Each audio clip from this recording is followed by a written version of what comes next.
നമ്മൾ ഒരുപാട് കേസുകളും കോടതികളും ഒക്കെ കാണുന്ന സമയത്ത് ചില വക്കീലന്മാരെങ്കിലും ഒരു 20% വക്കീലന്മാരെങ്കിലും പലപ്പോഴും എന്താണ് ക്ലയൻറ്റിനെ വഞ്ചിച്ചു, അല്ലെ ക്ലയൻറ്റിൻ്റെ കേസ് കറക്റ്റായിട്ട് നടത്തിയില്ല, അവരെ പറ്റിച്ചു എന്നൊക്കെ പറഞ്ഞ് നമ്മളെ വിളിക്കാറുണ്ട്. ഒരുപാട് ക്ലയൻസ് വിളിക്കാറുണ്ട്. ഒരു 20% ആളുകളെങ്കിലും ഇങ്ങനെയൊക്കെയുള്ള ചില മോശം പ്രവർത്തികൾ ചെയ്യുന്നതായിട്ട് നമ്മൾ ഒബ്സർവ് ചെയ്തിട്ടുണ്ട്. എന്താണ് ഇതിനൊരു പരിഹാരം? എന്തുകൊണ്ടാണ് ഇങ്ങനെ സംഭവിക്കുന്നത്? അതിനെക്കുറിച്ചൊന്ന് വ്യക്തമാക്കാമോ? ഞാൻ എൻ്റെ കേസുകളായിട്ട് ബന്ധപ്പെട്ട് 2 കേസുകളിൽ വക്കീലുമാരെ പുറത്താക്കിയിട്ടുണ്ട്.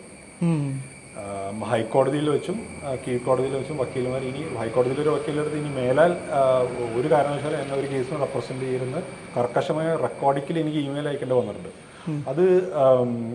അതൊരു കൃത്യമായൊരു ഉദാഹരണം ഉണ്ടായത്, ആ ഉദാഹരണം കൂടി ഞാൻ പറയാം. അതായത് ഞാൻ ഒരു ഫോർട്ട് കൊച്ചി RDO കോടതി എനിക്കെതിരെ ഒരു തെറ്റായ നടപടി, ലീഗൽ നടപടി ആരംഭിക്കുകയും അതിനെ ചലഞ്ച് ചെയ്തുകൊണ്ട് ഞാൻ ഹൈക്കോടതിയിൽ പോവുകയും ചെയ്തപ്പോൾ പ്രോസിക്യൂഷനോട്, അതായത് സ്റ്റേറ്റിനോട് ആവശ്യപ്പെട്ട് ആ റിപ്പോർട്ട് കോടതിയിൽ വരുമ്പോൾ ആ റിപ്പോർട്ടിന് എനിക്ക് മറുപടി കൊടുക്കണമായിരുന്നു. കാരണം ആ റിപ്പോർട്ടിൽ പല കള്ളത്തരങ്ങളും അവിടെ എഴുതി വെച്ചിട്ടുണ്ടാവും. അപ്പോൾ ആ റിപ്പോർട്ടിൽ എനിക്ക് മറുപടി കൊടുത്തു കഴിഞ്ഞിട്ടുണ്ടെങ്കിൽ ഈ റിപ്പോർട്ട് സമർപ്പിച്ച ഉദ്യോഗസ്ഥന് കാര്യമായിട്ട് ബാധിക്കും. അപ്പോൾ എനിക്ക് മറുപടി കൊടുക്കാനുള്ള സാവകാശം കിട്ടുന്നതിന് മുമ്പ് തന്നെ കോടതിയിൽ ആ കേസ് ഡിസ്പോസ്ഡായി. എനിക്ക് അനുകൂലമായിട്ട് ആണ് ഡിസ്പോസ്ഡ് ആയത് എന്ന് പറയാമെങ്കിലും ആ കോടതിയിൽ സമർപ്പിച്ച തെറ്റായ റിപ്പോർട്ടിനെതിരെ എനിക്ക് ഒരു മറുപടി കൊടുക്കാനായിട്ടുള്ള ഒരു സാവകാശം കിട്ടിയില്ല. ആ സാവകാശം എന്നെ റെപ്രസെൻ്റ് ചെയ്ത വക്കീൽ മനഃപൂർവ്വം ഈ സ്റ്റേറ്റിൻ്റെ പ്രോസിക്യൂട്ടറിനെ സഹായിക്കുന്ന രീതിയിൽ ഒഴിവാക്കി കളഞ്ഞു. ജഡ്ജ്മെൻറ്റ് എനിക്ക് അനുകൂലമായിട്ട് വന്നെങ്കിലും എനിക്കെതിരെ കൊടുത്ത തെറ്റായ റിപ്പോർട്ടിൽ ആ ഉദ്യോഗസ്ഥരുടെ നടപടി എടുക്കാൻ വേണ്ടിയിട്ടുള്ള ഒരു അവസരം ഒഴിവാക്കി കളഞ്ഞു. അപ്പോൾ അത് ശരിക്കും പറഞ്ഞാൽ ഞാൻ ഏൽപ്പിച്ച വക്കീലും പ്രോസിക്യൂട്ടറും തമ്മിലുള്ള ഒരു അണ്ടർസ്റ്റാൻഡിങ്ങിൽ, ഞാൻ റിയലൈസ് ചെയ്യുന്ന അണ്ടർസ്റ്റാൻഡിങ്ങിൽ ആ പോലീസ് ഉദ്യോഗസ്ഥൻ, ആ തെറ്റായ റിപ്പോർട്ട് സമർപ്പിച്ച പോലീസ് ഉദ്യോഗസ്ഥൻ എന്നെ സംരക്ഷിച്ച് കളഞ്ഞതാണ്. അപ്പോൾ ഇത് ഉണ്ടാകുന്നതിൻ്റെ ഇങ്ങനെ പല സാഹചര്യങ്ങളിലും ഉണ്ടാകുന്നതിൻ്റെ ഒരു കാരണം എന്ന് വെച്ചിട്ടുണ്ടെങ്കിൽ പലപ്പോഴും ഇപ്പോൾ എൻ്റെ ഒരു ജെനുവിൻ കേസാണ്, എനിക്കെതിരെയുള്ള കള്ള കേസുമായിട്ട് വന്നത്. പലപ്പോഴും പല കേസുകളും വക്കീലുമാരെ ഹാൻഡിൽ ചെയ്യുന്നത് ജെനുവിൻ കേസുകളായിരിക്കില്ല. ചിലപ്പോൾ ബെയിൽ എടുത്ത് കൊടുക്കണം. അപ്പോൾ ബെയിൽ ആപ്ലിക്കേഷനൊക്കെ ആയിട്ട് വരുമ്പോൾ ബെയിലൊക്കെ എടുത്ത് കൊടുക്കുമ്പോൾ പ്രോസിക്യൂഷൻ്റെ ഭാഗത്ത് നിന്ന് ചെറിയൊരു സപ്പോർട്ട് ഉണ്ടെങ്കിലാണ് ചിലപ്പോൾ പലപ്പോഴും ബെയിൽ കിട്ടുകയുള്ളൂ. ഞാനൊരു ബെയിൽ ആപ്ലിക്കേഷൻസ് ഞാൻ ഉദാഹരണമായിട്ട് പറയാം. നമ്മളെല്ലാവരും പത്രങ്ങളിൽ വായിച്ചിട്ടുണ്ടാവും, പ്രോസിക്യൂഷൻ ബെയിൽ ആപ്ലിക്കേഷൻ എതിർത്തില്ല അതുകൊണ്ട് ബെയിൽ കിട്ടി, അല്ലെങ്കിൽ പ്രോസിക്യൂഷൻ ബെയിൽ ആപ്ലിക്കേഷനെ ശക്തമായിട്ട് എതിർത്തു അതുകൊണ്ട് ബെയിൽ കിട്ടിയില്ല എന്നൊക്കെ. അപ്പോൾ കോടതികൾ പലപ്പോഴും ബെയിൽ കൊടുക്കാൻ സന്നദ്ധമായതുകൊണ്ട് തന്നെ അത്ര ശക്തമായ കാരണം പ്രോസിക്യൂഷൻ ഉന്നയിച്ചാൽ മാത്രമേ ജാമ്യം കൊടുക്കാതിരിക്കുന്നുള്ളൊരു സാഹചര്യമൊക്കെ ഉണ്ടാവുകയുള്ളൂ പല കേസുകളും. അപ്പോൾ അങ്ങനെയുള്ള കേസുകളിൽ ഒരു പ്രോസിക്യൂട്ടറുടെയും ഒരു സൗഹൃദം പല വക്കീലുമാർക്കും നിലനിർത്തണം. അപ്പോൾ നമ്മളൊരു ജെന്യൂൻ ആയിട്ടുള്ളൊരു വിഷയമായിട്ട് കോടതിയിൽ വരികയും അതിൽ നമുക്കെതിരെ വളരെ അന്യായമായിട്ട് കള്ളത്തരം പ്രോസിക്യൂഷൻ കാണിക്കുകയും ചെയ്യുമ്പോൾ അതിനെതിരെ ആഞ്ഞടിക്കാനായിട്ട് നമുക്ക് താല്പര്യം ഉണ്ടാവുമെങ്കിലും നമ്മുടെ വക്കീൽ അതിന് തയ്യാറായിരിക്കില്ല. കാരണം നമുക്ക് ഗ്രീവൻസ് ഉണ്ടാവും, നമുക്കെതിരെ ഒരു കള്ളമായ റിപ്പോർട്ട് കൊടുത്താൽ നമുക്കെതിരെ വളരെ മോശമായ കാര്യം പറഞ്ഞു. അപ്പോൾ തീർച്ചയായും നമുക്ക് ഗ്രീവൻസ് ഉണ്ട്, we want to strike back at the prosecution. പക്ഷേ നമ്മുടെ ചില വക്കീലുമാർ ഈ പ്രോസിക്യൂട്ടറുമായിട്ടുള്ള ഒരു ഇരിപ്പുവശം മോശമാകാതിരിക്കാൻ അവരെ സഹായിക്കുന്ന ചില കാര്യങ്ങൾ ചെയ്യും. അതിൻ്റെ ഒരു കാരണം ഞാൻ മനസ്സിലാക്കുന്ന ഇതാണ്. മറ്റൊരു ഉദാഹരണം പറഞ്ഞാൽ എനിക്കെതിരെ എറണാകുളത്ത് ജുഡീഷ്യൽ മജിസ്ട്രേറ്റ് കോടതിയിൽ ഒരു കള്ളക്കേസ് എടുത്തിട്ട് 3 വർഷത്തോളം കോടതിയിൽ കേസുകൾ നടന്ന് ഈ പരാതിക്കാരനായ ഒന്നാം സാക്ഷി നീട്ടി കൊണ്ടുപോയി 3 വർഷം കഴിഞ്ഞ് വന്നിട്ട് എനിക്ക് പരാതിയില്ലെന്ന് പറഞ്ഞ് ഒഴിവായി പോവാണ്. അപ്പോൾ എൻ്റെ വക്കീലിനോട് ഞാൻ ക്രോസ് എക്സാമിനേഷൻ നടത്തണം, അതായത് അയാൾ പരാതിയില്ലെന്ന് പറയുമ്പോഴും ക്രോസ് എക്സാമിനേഷൻ നടത്തണം എന്നുള്ളൊരു ആവശ്യം പറഞ്ഞു. ക്രോസ് എക്സാമിൻ ചെയ്തുകൊണ്ട് അയാൾക്കെതിരെയുള്ള നടപടികൾ, അതായത് കോമ്പൻസേഷൻ, ഇപ്പോൾ കള്ളക്കേസ് എടുക്കുമ്പോൾ ആ മജിസ്ട്രേറ്റ് കോടതിക്ക് തന്നെ നമുക്ക് ആ അവസരത്തിൽ തന്നെ ആ കേസ് തീർപ്പാക്കുന്നതോടൊപ്പം തന്നെ നമുക്ക് കോമ്പൻസേഷൻ, മലീഷ്യസ് പ്രോസിക്യൂഷൻ വേറെ കേസ് കൊടുക്കാം. പക്ഷേ എനിക്ക് CRPC 250 പ്രകാരം അവിടെ വെച്ച് തന്നെ ഒരു കോമ്പൻസേഷനൊക്കെ അവോയ്ഡ് ചെയ്യും. അപ്പോൾ അത് മാത്രമല്ല, ആ പെർട്ടിക്കുലർ കേസിൽ ഈ ഒന്നാം സാക്ഷിയെ ക്രോസ് വിസ്തരിച്ചെങ്കിൽ പല ക്രമക്കേടുകളും കോടതിയുടെ റെക്കോർഡിൽ ആ വിഷയവുമായിട്ട് ബന്ധപ്പെട്ട, ഇപ്പോൾ ചെലവിനൂരുമായിട്ട് ബന്ധപ്പെട്ട കയ്യേറ്റങ്ങൾ, ഭൂമി CRS ലംഘനം നടത്തി കയ്യേറ്റവുമായിട്ട് ബന്ധപ്പെട്ട് ഞാനൊരു കോൺഗ്രസിൻ്റെ അവിടുത്തെ കൗൺസിലറിനെതിരെ നടത്തിയ ഒരു പരസ്യ പ്രസ്താവനയിലാണ് കേസ് വന്നത്. അപ്പോൾ അപ്പോൾ അയാളെ ക്രോസ് എക്സാമിനേഷൻ നടത്തണം എന്നുള്ള എൻ്റെ ആവശ്യം ആയിട്ട് ഞാൻ വക്കീലിനെ വിട്ട വക്കീൽ പിന്നെ ഞാൻ കാണുന്നത് മറ്റേ ക്രോസ് എക്സാമിനേഷൻ പ്രതിഭാഗം ആവശ്യപ്പെട്ടില്ല എന്ന ഒരു നോട്ടാണ് ഞാൻ കാണുന്നത്. ഞാൻ അപ്പോൾ തന്നെ വക്കീലെ മാറ്റിയിട്ട് ഞാൻ ക്രോസ് എക്സാമിനേഷൻ ആവശ്യപ്പെട്ടുകൊണ്ട് ഞാൻ റിട്ടേൺ ആയിട്ടുള്ള പെറ്റീഷൻ ക്രിമിനൽ CMP കോടതിയിൽ ഫയൽ ചെയ്തു.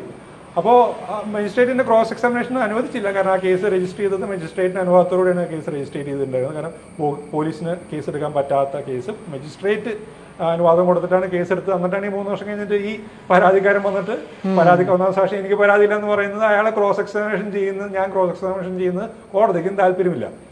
പക്ഷേ എൻ്റെ വക്കീൽ ചെയ്ത തെറ്റെന്ന് വെച്ചിട്ടുണ്ടെങ്കിൽ ഞാൻ ക്രോസ് ആവശ്യപ്പെട്ടില്ല എന്ന് രേഖപ്പെടുത്താനുള്ള ഒരു അവസരം കോടതിക്ക് ഉണ്ടാക്കി കൊടുത്തു. മനസ്സിലായോ? സ്വന്തം താല്പര്യത്തിലാണ് അത് എഴുതി ചേർത്തത്. അതായത് ഞാൻ എൻ്റെ വക്കീലിനോട് സംസാരിച്ചപ്പോൾ വക്കീൽ ഉരുണ്ട് കളിച്ചു.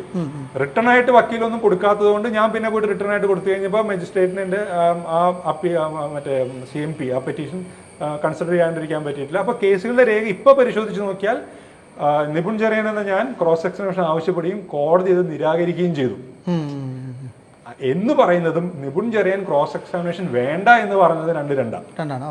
അപ്പൊ നിപുൺ ചെറിയൻ ക്രോസ് എക്സാമിനേഷൻ വേണ്ട എന്ന് പറഞ്ഞുകൊണ്ട് ഒരു വക്കീല് ഒരു കോടതിയിൽ രേഖപ്പെടുത്തുന്ന ഒരു സാഹചര്യം ഉണ്ടാക്കുന്നത് ആരെ സഹായിക്കാനാണ്? എനിക്ക് പിന്നീടുള്ള നിയമ നടപടികൾ സ്വീകരിക്കുന്നത് ബ്ലോക്ക് ചെയ്യപ്പെടും. അപ്പൊ എന്റെ വക്കീല് ഞാൻ പറയുന്നത് കോടതി ക്രോസ് എക്സാമിനേഷൻ അനുവദിക്കുകയോ ചെയ്തോട്ടെ, that is A different matter. ഞാനായിട്ട് എന്റെ ഭാഗത്തു നിന്ന് ക്രോസ് എക്സാമിനേഷൻ ഡിമാൻഡ് ചെയ്യണം. Let the court if it doesn't stand legally, നിയമപരമായി ക്രോസ് എക്സാമിനേഷൻ ആ സിറ്റുവേഷനിൽ നിലനിൽക്കില്ല എന്ന് കോടതി കണ്ടെത്തി വേണമെങ്കിൽ തള്ളിക്കോട്ടെ. മേൽക്കോടതികളുണ്ടല്ലോ, അത് എനിക്ക് അപ്പീലൊക്കെ ആയിട്ട് പോകാലോ. റിവിഷനും അപ്പീലും പല പ്രൊവിഷൻസ് ഉണ്ട്. പക്ഷെ ഞാൻ പറയാൻ പാടില്ലല്ലോ എനിക്ക് ക്രോസ് എക്സാമിനേഷൻ വേണ്ട എന്നുള്ളത്. ഞാൻ ക്രോസ് എക്സാമിനേഷൻ വേണ്ട എന്ന് ഞാൻ പറഞ്ഞു കഴിഞ്ഞാൽ പിന്നെ ഞാൻ എവിടെ ചോദ്യം ചെയ്യാനാ? അപ്പൊ അത്തരമൊരു സാഹചര്യത്തിൽ ഞാൻ ആ വക്കീലിനെ മാറ്റേണ്ടി വന്നു. അപ്പൊ അത് ആ ഒരു ഓഫീസർ ഓഫ് ദ കോർട്ട് എന്ന നിലയിൽ ആ കോടതിയെയും പ്രോസിക്യൂഷനെയൊക്കെ സഹായിക്കാൻ വേണ്ടിയിട്ടാണ് എൻ്റെ ലോയർ അങ്ങനെ വക്കീലിനെ ഞാൻ മാറ്റി. അപ്പോൾ ആ കേസിൽ നിന്ന് മാറ്റി. അതുകൊണ്ട് ഞാൻ ഈ പറഞ്ഞ പോലെ പാർട്ടി ഇൻ പേഴ്സൺ ഞാൻ നേരിട്ട് ചെന്നു. ഞാൻ വേറെ വക്കീലിനെ വെച്ചില്ല. ആ കേസിന്റെ അവസാന ഘട്ടമായി ഞാൻ കാരണം വളരെ സ്ട്രോങ് ആയിട്ട് പ്രസന്റ് ചെയ്ത ഒരു വിഷയമായിട്ട് ഞാൻ നേരിട്ട് ചെന്നു. അപ്പോൾ എനിക്ക് ക്രോസ് എക്സാമിനേഷൻ വേണമെന്ന് പറഞ്ഞ് കോടതി നിരാകരിച്ചു. JVCM കോടതി നിരാകരിച്ചു. ബട്ട് ഞാൻ പറഞ്ഞത് അതായത് എന്നെയല്ല പിന്നെ ആ വക്കീലെ റെപ്രസെന്റ് ചെയ്യുന്നത്. ആ വക്കീലെ റെപ്രസെന്റ് ചെയ്തത് പ്രോസിക്യൂഷന്റെ അല്ലെങ്കിൽ കോടതിയുടെയും ആവശ്യത്തെ റെപ്രസെന്റ് ചെയ്യുന്ന സാഹചര്യം വന്നു. അപ്പോൾ അത്തരം ഘട്ടങ്ങളിൽ അപ്പോൾ ഇങ്ങനൊരു CRPC 311 പെറ്റീഷൻ വെക്കാം എന്നുള്ള ബോധ്യം എനിക്കുണ്ടായിരുന്നു. CRPC 311 പെറ്റീഷൻ വെച്ചു. അപ്പോൾ കോടതിയിൽ പെറ്റീഷനിൽ ഉറച്ചു നിൽക്കുന്നുണ്ടോ എന്ന് പറഞ്ഞാൽ ആ പെറ്റീഷനിൽ ഉറച്ചു നിൽക്കുന്നുണ്ട്. You can give order as per your authority, your description. ഞാൻ പെറ്റീഷൻ ഫയൽ ചെയ്യും. അപ്പോൾ ആ സിറ്റുവേഷൻ ഞാൻ മാറ്റി. അപ്പോൾ ഞാൻ പറഞ്ഞു വരുന്നത് ഈ പല വക്കീൽമാർക്കും ഉണ്ടാകുന്ന ഒരു പ്രശ്നം ഇതാണ്. അവര് അവരുടെ ജോലി കോടതിയെ ചലഞ്ച് ചെയ്യാന്നുള്ളതാണ്. ഞാനൊരു ഉദാഹരണത്തിന് നല്ലൊരു വക്കീൽ എന്നോട്, നല്ല വക്കീൽമാരുണ്ടല്ലോ, അപ്പോൾ നല്ല വക്കീൽ എന്നോട് പറഞ്ഞൊരു കാര്യമാണ്, ഏതൊരു കോടതിയുടെ ട്രയലിനിടയിൽ മജിസ്ട്രേറ്റ് വക്കീലിനോട് ചോദിച്ചു താങ്കൾ എന്നെ പഠിപ്പിക്കണമെന്ന് ചോദിച്ചു. വക്കീലിനോട് വക്കീലിന്റെ ജോലി മജിസ്ട്രേറ്റിനെ പഠിപ്പിക്കുക എന്നുള്ളത് തന്നെയാണ്. അതായത് കോടതികളിൽ യഥാർത്ഥത്തിൽ കോടതികളുടെ പുറത്ത് ഇപ്പം എനിക്കെതിരെ കണ്ടംപ്റ്റ് കേസൊക്കെ വന്ന് ഞാൻ കണ്ടംപ്റ്റ് കേസിൽ 4 മാസം ജയിലിൽ കിടന്ന ഒരാളൊക്കെയാണ്. ഈ ഹയർ ലെവലിൽ നമ്മൾ നോക്കുമ്പോൾ നമ്മുടെ കോടതികൾ വക്കീൽമാര് വാദിക്കാത്തതുകൊണ്ടാണ് പുറത്ത് നമുക്ക് ഈ വിഷയങ്ങൾ ഉന്നയിക്കേണ്ടി വരുന്നത്. അതായത് കോടതി ഹാളുകളിൽ അതിശക്തമായി ജഡ്ജിമാരെ എതിർത്ത് സംസാരിക്കാനുള്ള അധികാരവും അവകാശവും നിയമപരമായ പരിരക്ഷയുമുള്ള ആളുകളാണ് വക്കീൽമാർ. ആ വക്കീലുമാര് കോടതികളെയും പ്രോസിക്യൂഷന്, കോടതികൾ വരുത്തുന്ന തെറ്റുകളും പ്രോസിക്യൂഷൻ വരുത്തുന്ന തെറ്റുകളൊക്കെ അതിശക്തമായി വാദിക്കുന്നതിന് പകരം അവരെ പേടിച്ചിരിക്കുന്നു ഒരു അഡ്ജസ്റ്റ്മെന്റിൽ ഇങ്ങനെ പോയിക്കൊണ്ടിരിക്കുക. അപ്പൊ ആ ഒരു സാഹചര്യത്തിലാണ് നമുക്ക് കോടതികളൊക്കെ പുറത്ത് വിമർശിക്കേണ്ട ഒരു സാഹചര്യം വരുന്നത്. ഞാൻ അതിനെ ലീഗൽ ഫ്രറ്റേണിറ്റിയുടെ കുറവായിട്ട് തന്നെ പറയും. അതായത് പല കേസുകളിലും നീതി നടപ്പിലാക്കുന്ന സാഹചര്യങ്ങളിലൊക്കെ തന്നെ ഇപ്പൊ നമ്മൾ ഡിസ്ചാർജ് പെറ്റീഷനെ കുറിച്ച് സംസാരിച്ചു, അത് പ്രയോഗിക്കുന്നില്ലല്ലോ പലരും. അതെന്താ പ്രയോഗിച്ചത്? അത് പ്രയോഗിച്ച് വാദിക്കണ്ടേ? ഇപ്പോൾ ഒരു ചെറിയ കേസായിട്ട് ചെയ്യുമ്പോൾ അതൊന്ന് ഫൈൻ അടിച്ച് അവസാനിപ്പിച്ചേക്കുന്നു പറഞ്ഞിട്ട് ഇങ്ങനെ ഫൈൻ അടിച്ച് ഇങ്ങനെ കേസുകൾ ഇങ്ങനെ കുന്നുകൂടാണ്. അവിടെ നീതി നിഷേധിക്കപ്പെടാണ്. പോലിപ്പോ ഞാൻ ഒരു വക്കീലോട് സംസാരിച്ചപ്പോൾ പോലീസ് റിപ്പോർട്ട് കൊടുത്തു കഴിഞ്ഞിട്ടുണ്ടെങ്കിൽ അത് ട്രയൽ നടത്താന്നുള്ളതാണ്, വേറെ ഓപ്ഷൻ ഇല്ലെന്ന് പറഞ്ഞു. ഞാൻ പറഞ്ഞു ഞാൻ CRPC വായിച്ചു നോക്കിയോ, CRPC 239 എന്നുള്ളൊരു പ്രൊവിഷൻ ഉണ്ട്. പോലീസ് റിപ്പോർട്ട് അതേപടി എടുത്തിട്ട് CRPC 238 240 എടുത്ത് ചാടാനായിട്ട് എല്ലാ മജിസ്ട്രേറ്റിന്റെ പണി. 238 കഴിഞ്ഞ് 239 വേണം 240 പോകാനായിട്ട്. അപ്പൊ താങ്കൾ എന്നെ അത് പഠിപ്പിക്കാൻ വരണ്ട എന്ന് ഞാൻ തിരിച്ചു പഠിപ്പിച്ചു. പോലീസ് റിപ്പോർട്ട് അനുസരിച്ച് ട്രയലിലേക്ക് എല്ലാ പോലീസ് റിപ്പോർട്ട് കൊടുക്കുന്ന എല്ലാ ചാർജ് ഫ്രെയിം ചെയ്യുന്ന എല്ലാ കേസുകളും, ചാർജ് കൊടുക്കുന്ന എല്ലാ കേസുകളും ചാർജ് ഫ്രെയിം ചെയ്യണമെന്ന് ഒരു ഉത്തരവാദിത്വം ഒരു മജിസ്ട്രേറ്റിനും ഇല്ല. അത് തെറ്റായ കീഴ്വഴക്കങ്ങൾ ഉണ്ടാക്കി വെച്ചിരിക്കുന്നത് ഈ വക്കീലുമാർ ചലഞ്ച് ചെയ്യാത്തതുകൊണ്ടാണ് കോടതികളിൽ. മനസ്സിലായി? അപ്പോൾ ലീഗൽ ഫ്രട്ടേണിറ്റിയിൽ ആ കാര്യത്തിൽ വലിയ മാറ്റങ്ങൾ വരേണ്ട ആവശ്യമുണ്ട്. അതായത് പ്രോസിക്യൂഷനായിട്ടുള്ള ഒരു അഡ്ജസ്റ്റ്മെന്റിലും കോടതി ഈ ഉത്തരവാദിത്വങ്ങളിൽ നിന്ന് ഒളിച്ചോടാനാണ് ഈ കോടതികളുടെയും പ്രോസിക്യൂട്ടേഴ്സിന്റെ ഒക്കെ താല്പര്യം. അപ്പൊ പ്രതിഭാഗം ആവശ്യപ്പെട്ടില്ല എന്ന് പറഞ്ഞു കഴിഞ്ഞാൽ എളുപ്പമില്ലേ? പ്രതിഭാഗം ഞാൻ നേരത്തെ പറഞ്ഞ തരത്തില്ല, ക്രോസ് വിസ്താരം പ്രതിഭാഗം ആവശ്യപ്പെടുന്നില്ല. അല്ലാണ്ട് പ്രതിഭാഗം ക്രോസ് വിസ്താരം ആവശ്യപ്പെട്ടിട്ട് ഞാൻ നൽകുന്നില്ല എന്ന് മജിസ്ട്രേറ്റ് വരുമ്പോൾ ആ ഉത്തരവാദിത്തം മജിസ്ട്രേറ്റിന്റെ മനസ്സിലായി. ആ ഉത്തരവാദിത്തം മജിസ്ട്രേറ്റിന് എടുക്കാൻ താല്പര്യമില്ല. അതറിയാവുന്ന വക്കീല്, മജിസ്ട്രേറ്റിനായിട്ട് നല്ല ടേംസിൽ നിൽക്കണം എന്ന് ആഗ്രഹിക്കുന്ന വക്കീല്, എനിക്ക് വേറെ കേസുകളുണ്ട്, ആ കേസുകളെല്ലാം ചിലപ്പോൾ ന്യായമുള്ള കേസുകളായിരിക്കില്ല, അവിടെ എനിക്ക് ബെയിൽ ആപ്ലിക്കേഷൻ എനിക്ക് അനുകൂലമായൊരു വിധി കിട്ടണം, പ്രോസിക്യൂഷൻ സോഫ്റ്റ് ആയിട്ട് നിൽക്കണം എന്ന് ചിന്തിക്കുന്ന ഒരു വക്കീൽ എന്ത് ചെയ്യും? ഖുഷിയില്ല. സ്ഥിരം കോടതിയിൽ പോകുന്ന ആളുകൾക്ക് അവരുടെ ഇപ്പൊ മജിസ്ട്രേറ്റിനാണെങ്കിലും പ്രോസിക്യൂട്ടറിനാണെങ്കിലും നിലപാടുകൾ അറിയാൻ പറ്റുമല്ലോ. അപ്പോൾ അവരെ സഹായിക്കുന്ന രീതിയിൽ, അവർക്കൊരു ഉത്തരവാദിത്തം വരാത്ത രീതിയിൽ നമ്മൾ പ്രതിഭാഗത്തിന്റെ വക്കീൽ, അല്ലെങ്കിൽ ചിലപ്പോൾ ചില കേസുകൾ വാദിഭാഗത്തിന്റെ വക്കീൽ, അപ്പോൾ വാദിഭാഗത്തിന്റെ വക്കീലോ ഈ സർക്കാരിനും കോടതികൾക്കും ബുദ്ധിമുട്ടില്ലാത്ത രീതിയിൽ കാര്യങ്ങൾ അങ്ങ് അവതരിപ്പിച്ചു പോകും. അതുകൊണ്ട് ഉപദ്രവം ഉണ്ടാകുന്നത് നമുക്കായിരിക്കും. ഓക്കെ, ഇത്തരം സാഹചര്യങ്ങളിൽ പെട്ടുപോകുന്ന ആളുകൾ, അതായത് ഞാൻ വേട് ഉപയോഗിക്കാണ്ട് പെട്ടുപോകുന്ന ആളുകൾ അവരെന്താണ് ചെയ്യേണ്ടത്? സത്യം പറഞ്ഞാൽ ഇതിന് അൾട്ടിമേറ്റ് നമുക്ക് ഈ നിയമ വ്യവസ്ഥയിലുള്ള ഈ നിയമങ്ങളെക്കുറിച്ചുള്ള പരിജ്ഞാനം, ഇതിനെക്കുറിച്ചുള്ള കൃത്യമായ ഒരു ധാരണ തന്നെയാണ്. ശരിക്കും പറഞ്ഞാൽ എനിക്ക് തോന്നുന്നു ഇപ്പോൾ വികസിത വിദേശ രാജ്യങ്ങളെ അപേക്ഷിച്ച് അത്തരം സാഹചര്യങ്ങൾ കൈകാര്യം ചെയ്യുന്ന സംവിധാനങ്ങൾ നമ്മുടെ നാട്ടിൽ ഇപ്പോൾ ഇല്ല.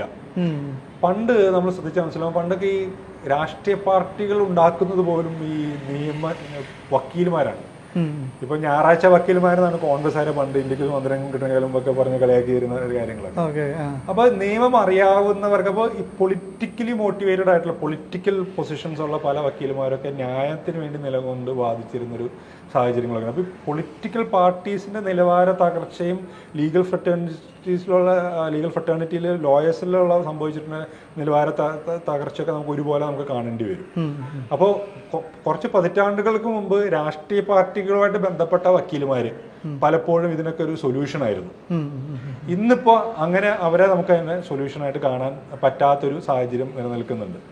അപ്പോൾ പുതിയ തരത്തിലുള്ള ലീഗൽ കാര്യങ്ങളിൽ എൻഗേജ് ചെയ്യുന്ന, കോടതി വിഷയങ്ങളിൽ എൻഗേജ് ചെയ്യുന്ന ഈ പുതിയ സംവിധാനങ്ങൾ ഉണ്ടായി വരേണ്ട ആവശ്യം. ഞാൻ എന്നെ തന്നെ അതിന്റെ ഒരു ഉദാഹരണമായിട്ട് കാണുന്നത്, ഞാൻ ബേസിക്കലി ഒരു എഞ്ചിനീയറാണ്, ഞാൻ ലോയർ അല്ല.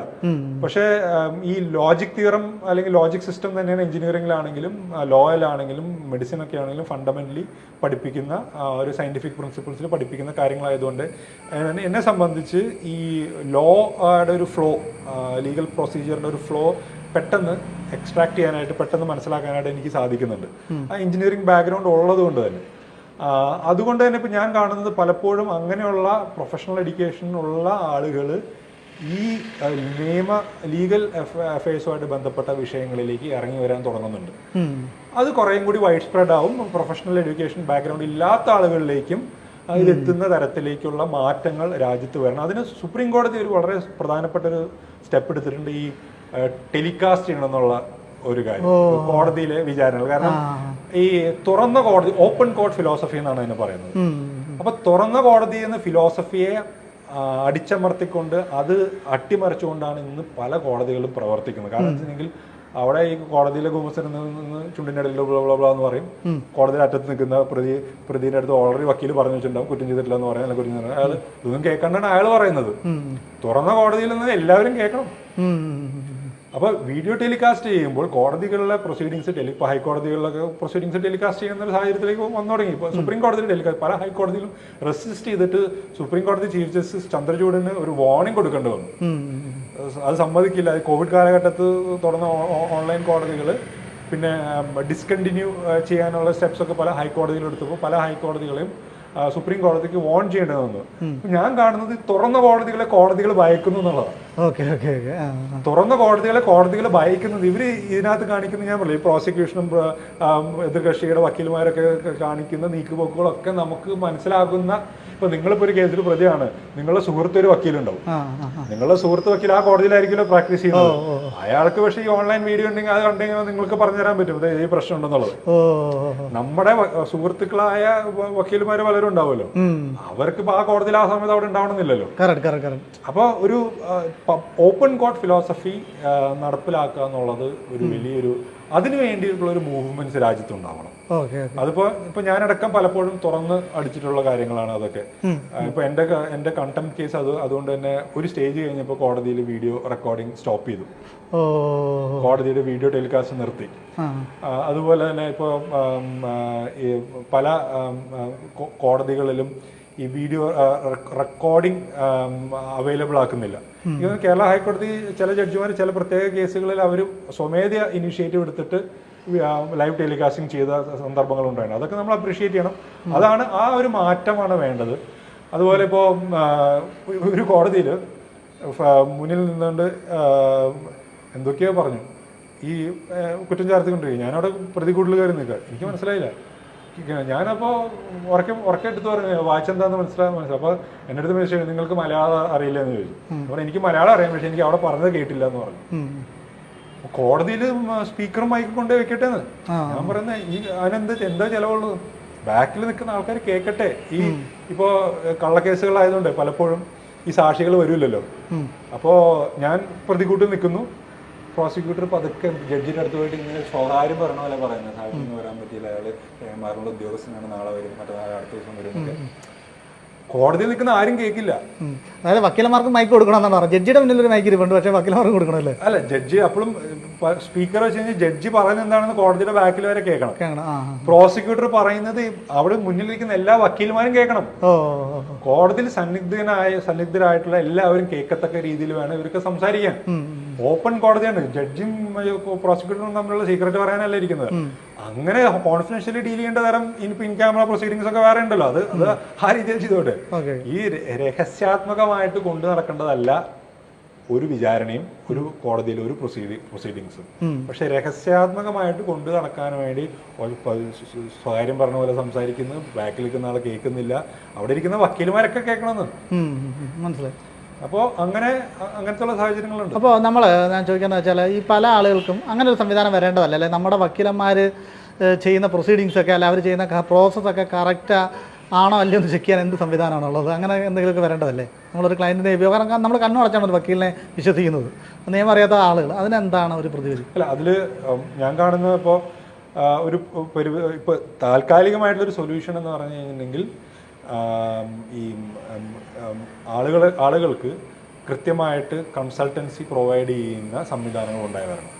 അതായത് ലീഗൽ കൺസൾട്ടൻസി എന്ന് പറയുന്ന ഒരു കാര്യം ഈ കോടതിയിൽ വാദിക്കുന്ന വക്കീലിനും കോടതിയിലെ വാദിയോ പ്രതിയോ ആയിട്ട് വരുന്ന ആളുകൾക്കും ഇടയിൽ ഇപ്പോൾ ഞാനൊരു ഉദാഹരണം പറയുന്നു. പണ്ടൊക്കെ ഡോക്ടർമാർ നമ്മളെ ചികിത്സിക്കുന്ന മരുന്ന് എന്തിനാ വേണ്ടി ഞാനൊന്നും പറഞ്ഞുതരില്ല. ഇപ്പം അറ്റ്ലീസ്റ്റ് കൊച്ചിയിലൊക്കെ നമ്മൾ പുതിയ ന്യൂ ജനറേഷൻ ഹോസ്പിറ്റലിലൊക്കെ പോയി നമ്മൾ കൃത്യമായിട്ട് പറഞ്ഞുതരും, നിങ്ങൾ കണ്ടെത്തിയിരിക്കുന്ന ഇതാണ് പ്രൊസീജിയർ, ഇതാണ് ചെയ്യാൻ പോകുന്നത്, അവരുടെ സംഭവ കാര്യങ്ങൾ. അതുപോലെ ഒരു വിശദീകരണം കൊടുക്കുന്ന തരത്തിലുള്ള സംവിധാനങ്ങൾ ഉണ്ടായി വരണം. അല്ലെങ്കിൽ നമ്മൾ സ്വയം പഠിച്ചെടുത്ത് വക്കീൽമാരായിട്ടുള്ള ഒരു എൻഗേജ്മെന്റിലേക്ക് വരണം. അങ്ങനെ നമ്മളുടെ ഒരു ഡിസ്കഷന് തയ്യാറാകുന്ന വക്കീൽമാരെ ആയിട്ട് നമ്മൾ കേസുകൾ ഏൽപ്പിക്കുള്ളൂ എന്നുള്ള തീരുമാനം നമ്മൾ തന്നെ എടുക്കണം. പലപ്പോഴും പല സിറ്റുവേഷൻസിലും പ്രത്യേകിച്ച് കള്ളക്കേസിൽ പ്രതിയാകുന്നവർക്ക് അതിനുള്ള ഒരു സാവകാശം ലഭിക്കില്ല എന്നുള്ളത് പ്രശ്നം. അതിന് ഈ പറഞ്ഞ പോലെ അത്തരം ഏജൻസികളും അത്തരം കൺസൾട്ടൻസികളും ലീഗൽ കൺസൾട്ടൻസികൾ വരണം ഇവിടെ അല്ലേ ഉണ്ടായി വരണം. അവർ ഈ മാറ്റം കൊണ്ടുവരാനായിട്ട് അവർക്ക് സാധിക്കും. അതായത് ഒരു പ്രതിയോ വാദിയായിട്ടുള്ള ആള് അറിഞ്ഞിരിക്കണം. ഈ ഒരു വക്കീലിനെ സംബന്ധിച്ച് അല്ലെങ്കിൽ ഒരു legal practitioner is bound to explain that to a client. നിങ്ങളുടെ കേസ് ഇതാണ് സംഭവം, ഞാനിത് കോടതിയിൽ ഇങ്ങനെയാണ് വാദിതായിരിക്കും പ്രൊസീജിയർ. പക്ഷേ പലപ്പോഴും പല വക്കീൽമാർക്ക് അതിനുള്ള ടൈം ഫ്രെയിം ഇല്ല എന്നുള്ളൊരു പ്രശ്നമുണ്ട്. അപ്പോൾ അതിൻ്റെ ഇടയിൽ ഒരു ഒരു ഒരു സ്പേസ് ഉണ്ട് ഒരു ലീഗൽ കൺസൾട്ടൻറ്റിന് who can do this job. അപ്പോൾ അതൊരു കൃത്യമായിട്ടൊരു ആവശ്യമാണ് സൊസൈറ്റിയിൽ എന്ന് ഞാൻ കരുതുന്നു. ആവശ്യമാണ്. ലീഗൽ കൺസൾട്ടൻറ്റ് സെപ്പറേറ്റ് ഫെയിമുകൾ തന്നെ പറയണം അല്ലേ, AR BR BC. അവർക്ക് പലപ്പോഴും ഈ കേസ് നടത്തുന്ന വക്കീലമാർക്ക് എല്ലാം എക്സ്പ്ലെയിൻ ചെയ്ത് കൊടുക്കാൻ പറ്റില്ല. പക്ഷേ നമുക്ക് ആ ഫയലുകളൊക്കെ കണ്ടിട്ട് നിയമം അറിയാവുന്ന ആളുകൾ പറഞ്ഞു കൊടുക്കുന്ന ഒരു സംവിധാനങ്ങളും വരണം. അതുകൊണ്ട് രണ്ട് ഗുണമുള്ളത്, ഈ കോടതിയിൽ വാദിക്കുന്ന വക്കീൽമാർക്ക് പലപ്പോഴും പല കേസുകളിലും റിസർച്ച് നടത്താനും പറ്റില്ല. അപ്പോൾ ശരിക്കും പറഞ്ഞാൽ ഇപ്പോൾ നമ്മളൊരു കേസുമായിട്ട് ഒരു കോടതിയിൽ പ്രാക്ടീസ് ചെയ്യുന്ന വക്കീലിൻ്റെ അടുത്ത് പോകുന്നു, അയാളുടെ അടുത്ത് അയാൾക്ക് കോടതിയിൽ പോകുന്ന വക്കീലായിരിക്കും. കോടതി ഇപ്പോൾ ഹൈക്കോടതിയാണെങ്കിൽ 10:15 സ്റ്റാർട്ട് ചെയ്യും. ഇപ്പോൾ ക്രിമിനൽ കോടതികൾ മറ്റു കോടതികളൊക്കെ 11 മണിക്ക് സ്റ്റാർട്ട് ചെയ്യും. അപ്പോൾ 11 മണി മുതൽ കോടതി കഴിയുന്നവർ അയാൾ കോടതിയിൽ പല കേസുകളായിട്ട് ഇരിക്കുന്ന ഒരാളായിരിക്കും. അപ്പോൾ അത് കഴിഞ്ഞിട്ടുള്ള സമയത്താണ് നമ്മൾ ക്ലയൻസുമായിട്ട് ഇന്ററാക്ട് ചെയ്യാൻ പറ്റുന്നത്. അപ്പോൾ ഒരു ലിമിറ്റഡ്, അപ്പോൾ ക്ലയൻസ് ഒരു ലീഗൽ ലാംഗ്വേജിൽ അല്ലെങ്കിൽ ലീഗൽ ഫ്രെയിം വർക്കിൻ്റെ അകത്തു നിന്നായിരിക്കില്ല സംസാരിക്കുന്നത്. അപ്പോൾ കോടതിയിൽ പ്രാക്ടീസ് ചെയ്യുന്ന ഒരു വക്കീലിനെ സംബന്ധിച്ച് ഒരു ലീഗൽ കൺസൾട്ടന്റ് ഉണ്ട്, അയാൾ ഈ ക്ലയന്റ് പറയുന്ന കാര്യങ്ങളെ ആ ഭാഷയിലേക്ക് മാറ്റി അതിൻ്റെ ചുരുക്കി സമ്മറൈസ് ചെയ്ത് അവതരിപ്പിക്കാൻ പറ്റുമെങ്കിൽ വളരെ എളുപ്പമായിട്ട് ഈ കോടതിയിൽ പ്രാക്ടീസ് ചെയ്യുന്ന കോടതിയിൽ പോകുന്ന വക്കീലിനെ കൈകാര്യം ചെയ്യാൻ പറ്റും. അപ്പോൾ അങ്ങനെ ഒരു ബെനിഫിറ്റ് വക്കീൽമാർക്കും അതിലൂടെ ഉണ്ട്. അപ്പോൾ ഈ ലീഗൽ കൺസൾട്ടൻസി എന്ന് പറഞ്ഞാൽ വക്കീൽമാർ തന്നെ ചെയ്യേണ്ട കാര്യമാണ്. അപ്പോൾ ലോ പ്രാക്ടീസ് ചെയ്യുന്നവർ ഇപ്പോൾ വലിയ കമ്പനികൾക്ക് എന്താ, അവർക്ക് ഇൻഹൗസ് ആയിട്ട് ലോയേഴ്സ് ഉണ്ടാവും. അപ്പൊ അതുപോലെയുള്ള സർവീസസ് പൊതുജനങ്ങൾക്ക് നൽകുന്ന സംവിധാനങ്ങൾ ഉണ്ടായി വരണം. സോ ആൻഡ് അവരുടെ റവന്യൂ ഈ പറഞ്ഞ പ്രോസിക്യൂഷനെ സൂചിപ്പിക്കാണ്ട് അവർക്ക് റവന്യൂ കിട്ടുന്ന സാഹചര്യം വരണം. When the lawyers become independent in terms of revenue, നമ്മൾ ആ ഒരു പ്രാക്ടിക്കൽ വശം കൂടി മനസ്സിലാക്കണം. അപ്പോൾ ലോയേഴ്സിനെ സംബന്ധിച്ച് പ്രോസിക്യൂഷൻ എന്ത് കാണിച്ചാലും കോടതി എന്ത് പറഞ്ഞാലും എന്റെ റവന്യൂവിനെ അത് ബാധിക്കില്ല എന്ന് ആണെങ്കിൽ അയാൾ അവിടെ പോയിട്ട് ആഞ്ഞടിച്ച് ബാധിക്കും. അയാള് പ്രോസിക്യൂട്ടറിനും തിരുത്തും, ജഡ്ജിനും തിരുത്തും. അങ്ങനെയാണ്, അതാണ് വക്കീലിന്റെ പണി. അപ്പൊ ആ വക്കീലിന് ഒരു റവന്യൂ സെക്യൂരിറ്റി ഉണ്ടാകുന്ന ഒരു സാമൂഹിക ഒരു വ്യവസ്ഥ, ഒരു ഓണ്ടർപ്രന്യൂറിയൽ ആയിട്ടുള്ള ഒരു വ്യവസ്ഥ ഈ ലീഗൽ. പക്ഷേ അതിനകത്തില്ലേ നമ്മുടെ ഈ അഡ്വക്കേറ്റിനകത്തിൽ തന്നെ ആക്ച്വലി പറയുന്നത് ഇവർ വേറൊരു ജോലിയും ചെയ്യാൻ പാടില്ല എന്ന് പറയുന്നുണ്ടല്ലോ. അതും അപ്പോൾ അങ്ങനെ ഒരു സംഭവം വരുന്നതുകൊണ്ടല്ലേ അവർക്ക് നിൽക്കാൻ പറ്റില്ല. ഇവർക്ക് വേറെ ഇവർക്ക് ഡയറക്റ്റ്ലി കേസുകൾ സൊളിസിറ്റ് ചെയ്യാൻ പറ്റില്ല എന്നുള്ളതും ഇവർക്ക് അത് പ്രാക്ടീസിങ് ലോയേഴ്സിനാണോ അവർ ചെയ്യേണ്ട. ഇപ്പോൾ corporate lawyers are not, they will not practise. Corporate lawyers അല്ല, ഇപ്പോൾ കോർപ്പറേറ്റുകളുടെ ഉള്ളിൽ വർക്ക് ചെയ്യുന്ന കോർപ്പറേറ്റുകൾക്ക് വേണ്ടി എംപ്ലോയ്മെന്റ് എടുത്തിട്ടുള്ള എംപ്ലോയിഡ് ലോയേഴ്സ് ഉണ്ടല്ലോ, ദേ കനോട്ട് പ്രാക്ടീസ് ഇൻ കോർട്ട്സ്. അപ്പോൾ ഞാൻ പറഞ്ഞു തരുന്ന ഈ ലീഗൽ കൺസൾട്ടൻസ് ആയിട്ടുള്ള ആളുകൾ കോടതിയിൽ പ്രാക്ടീസ് ചെയ്യേണ്ട. അവർ ഈ പറഞ്ഞ കോടതിയിൽ പ്രാക്ടീസ് ചെയ്യുന്ന വക്കീലുമാർക്കും ക്ലയന്റ് പ്രതിയവാദിയായിട്ട് ആളുകൾക്കും ഇടയിലുള്ള ലീഗൽ കൺസൾട്ടൻസ് എന്നുള്ള റോളാണ് പ്ലേ ചെയ്യേണ്ടത്.